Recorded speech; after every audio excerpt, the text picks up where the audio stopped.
Alright guys, I'm not gonna lie, the previous video was a bit, I don't know, I want to say empowering. But kind of took me back at one point because I didn't know what to speak about, right? And I was like sitting there going like, I understand this, but how does that make sense to me? Or when did it make sense to me? And when I asked that question, I kind of like saw a trail of like just I would want to say kind of like the timeline.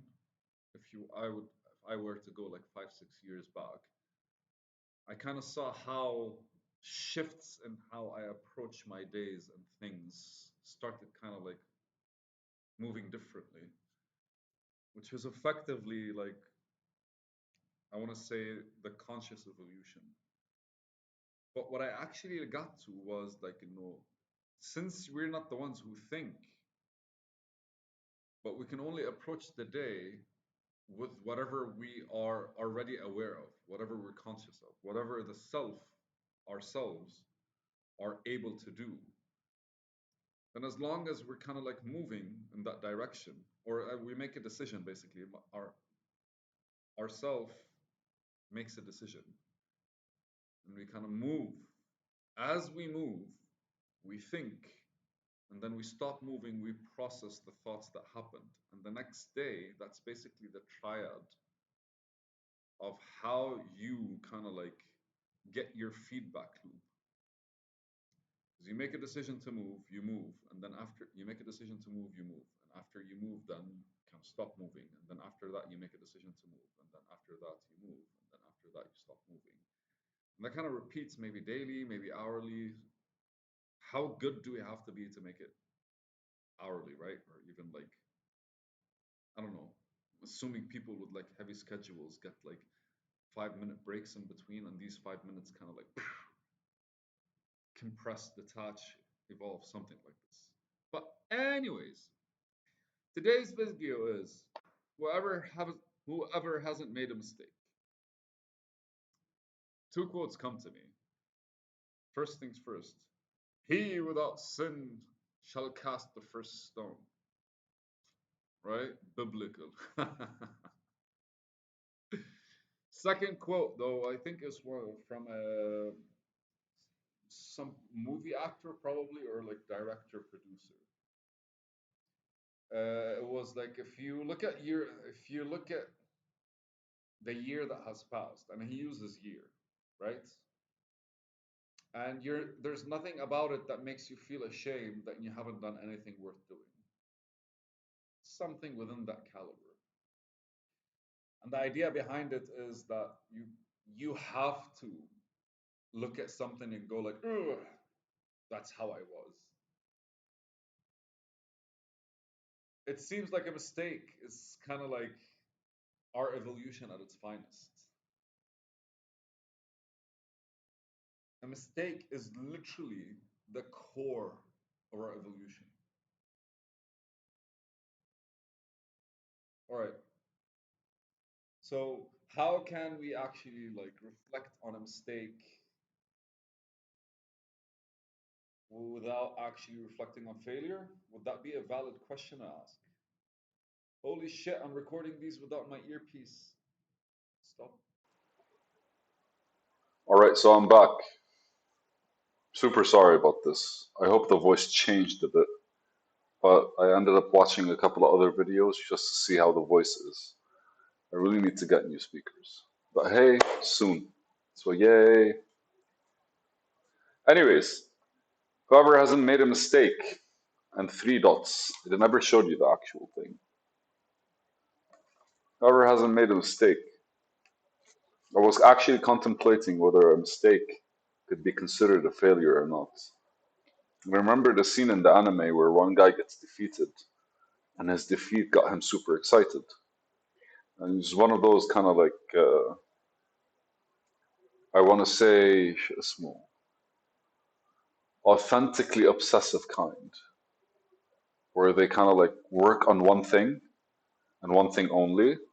And anytime they kind of lose when it comes to that thing, the only thing they see is how that loss kind of like triggers something in them that has them kind of like evolve differently and change differently. So whoever hasn't made a mistake really hasn't done anything, has he? Or hasn't done anything worth doing. So there's a book I read from every day. It's called the Tao Te Ching. And the Tao basically discusses action and inaction.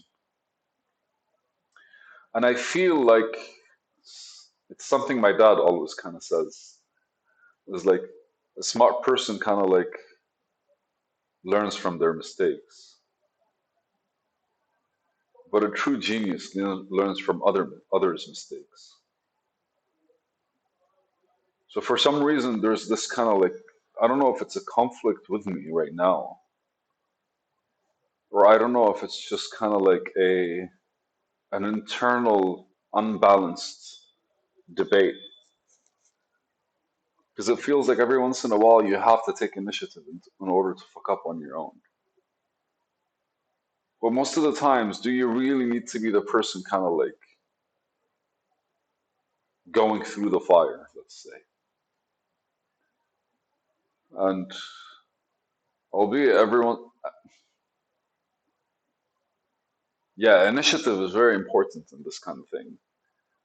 Because if we're acknowledging like a mistake to be something that's actually the core of anything we're trying to achieve,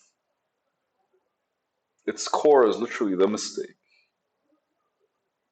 And so I said a while back, I don't know if it's still the narrative in my head. You know, I'm the kind of guy who kind of like fucks up on purpose because I want to avoid fucking up over the long run. But that creates a short-sightedness because, like, I think it's in our nature, our tendency kind of like becomes make mistakes. Or is it just the nature of momentum in general? Because, like, you are going to be learning from your mistakes, but some mistakes are not worth making because whatever you're learning is not really applicable, is not really harmonious to you. And now I'm thinking about the mistakes I did for 10 years when I was in Liberia and all the things I kind of like put myself through under the whole, I want to see what the end result will come. And if anything, doesn't really feel like I was testing myself or kind of like pushing myself to grow, but more kind of like punishment. So it's not really a mistake, it's the mistakes that matter that actually kind of like guide our growth. Don't get me wrong, all mistakes will actually teach you something. But do we really want to like put in the effort to learn those things? Do they really complement us? And are they really in harmony with our values?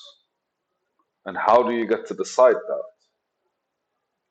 How do you, without kind of like taking initiative all the time towards the fuck ups that you will have,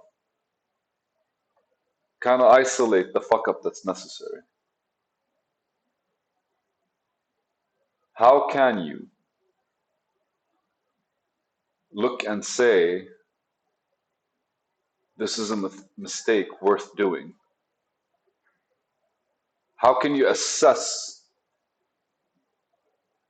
your actual active movement towards something to be something worth risking? Or no, the reason I say risk is because, like, you know, it might end up having, you might end up doing a lot of mistakes in the process. And what is it you're risking? Are you risking diverting from your path? Because ultimately what you learn is to come back to the path. Are you risking, it feels like, yeah, the mistakes that are worth doing are not really the ones on your path. Or at the very least, like, do you really consider them mistakes when they're in tune with your movement? I don't think you do. I think anything that you could ever consider a mistake, looking back or kind of like walking towards the future, all these things are really just